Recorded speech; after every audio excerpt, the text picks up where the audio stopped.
Science fiction is a common genre in films and novels ever since the 19th century. Similar to the fantasy genre, science fiction revolves around something that is not of this world, hasn't been discovered or invented yet. Science fiction stories could have aliens, such as E.T. Extraterrestrial, monsters, such as Jurassic Park, or superheroes, such as Batman v Superman. Some science fiction stories could take place on a different planet, such as Interstellar, or in a futuristic Earth, such as Back to the Future Part 2. A futuristic Earth. What would our world look like in the future? Many films that take place in the distant future, such as Back to the Future Part 2, Blade Runner, and Minority Report, all have something in common: the technology. From robots, to flying cars, to touchscreen glass. But how do we know we will get to that point? Will there really be flying cars flying around and robots walking on the streets? Well, let's look how far we have come. During the past 3 decades, new forms of technology has been brought up and advanced. Definitely my cell phone. That would be the most useful. Laptop. I barely watch TV now. It's mostly Netflix through my laptop. So cell phone, laptop, those are the 2 main things. The thing for me is simply my smartphone, because so many things you can do in your phone. It's amazing. It's very, very useful, and yeah, it's convenient. Phone. Yeah, phone. I use it for everything, for internet, calendar, phone calls. Calculator. Calculator even, yeah, anything. Smartphones are one of the most common and useful pieces of technology we have today. Thank you. Other technology can be used for entertainment or replaces something else.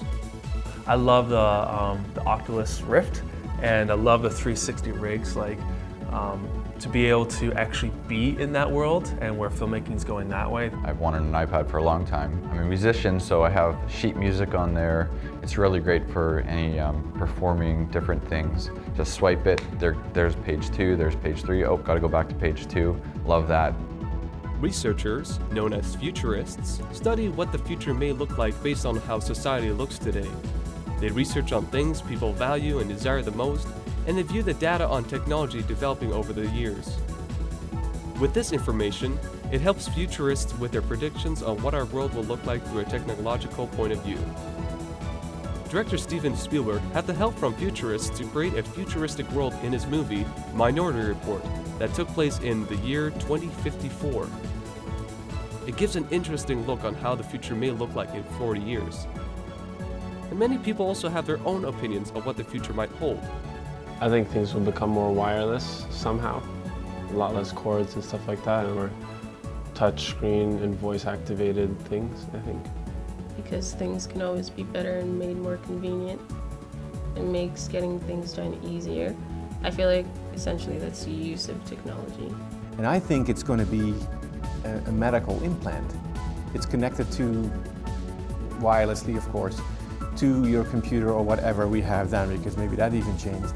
And it tells you in the morning that, yeah, you slept good or you didn't sleep good. You have to, your balance of your nutrients is a little bit low on this, so you have to eat this and that kind of stuff. So our health will be very controlled by that kind of device. Back to the Future is actually interesting because I think they did year 2015 or 2016. I was watching it the same year they depicted when they made it, and it was so far advanced, and we are just not there. So, I mean, we're getting there slowly, and there's definitely more talk of that. But as far as everything operating up in space, and that we're not quite there yet. I think the next thing that's going to disappear is actually the phone itself. I think people want to actually have phones, and whether it's going to be like something that's like a retina display that's actually just thrown onto your eyes. Almost like in Terminator, where when the Terminator is looking at things and like information's popping up like that, you will be able to see your information, all that data, and there won't be the tablet. People won't be able to see it, but somehow you're going to be in this whole other world without any physical piece of technology. With a futuristic world with machinery, advanced computers, and other forms of technology, will that benefit our society? Looking at our world today, we are already facing problems, usually with communication interacting with one another. I think any advancement obviously it's an advancement because it is beneficial, but there's always that cost.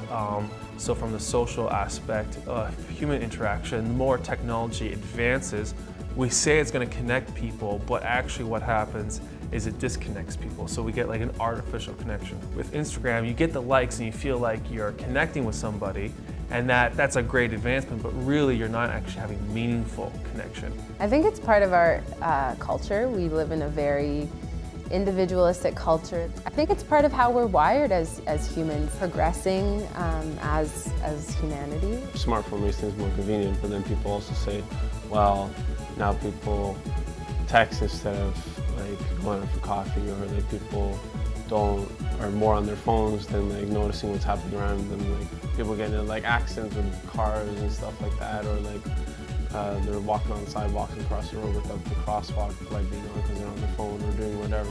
But I also have my wife at the dinner table and my phone sitting there on the table with me, and I think to myself, or sometimes she'll remind me, you know, can this go somewhere else? Or I see her phone on the table and then someone texts, and it's like, it's really important in that moment. What if this is an important text? What about our family? What about our little girl sitting right there as well? You know, she's just as important, way more important. So can the phone wait? Can the technology wait? So it's good, and it has always a downside because there's good and evil happening in the world. So the advancement that we have will be used by both. As each year goes by, new things are introduced. New movie releases, new cars, new smartphones. However, why do we continue to develop our technology? Why aren't we satisfied with something that is only a few years old? Well, I think we get discontent, at least I know I do, with, you know, like my iPad in 5 years from now, I'm probably going to be looking at a different one, maybe even less, you know. I think we're creative nuts, creative freaks, you know, and we want to see what else there is. We've seen how far we've come in 10 years, so we want to know how much farther can we go. You know, if we keep it up at this rate 5 years from now, 10 years from now, look what we've done with the iPhone in the last 7 years. How far can we keep going? What are our limits? Are there any limits? Allure to futuristic movies and I think is just part of, we are never content with the moment. We're never happy with where we're at. And so these films reflect our humanity. Making money is a big thing of it. Just want to see how far we can go further with it. There must be more, can be better. But I think the biggest one is the money behind it, because to develop it you need money. Well, I think some people are very happy. There's some people who are still stuck on like the original iPhone, but we're curious.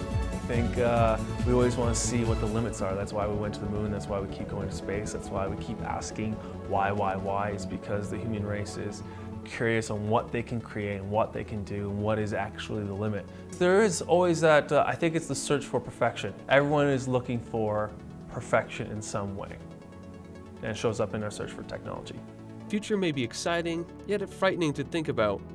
We may not know what our world will look like in 40 years. However, we know it will not be the same.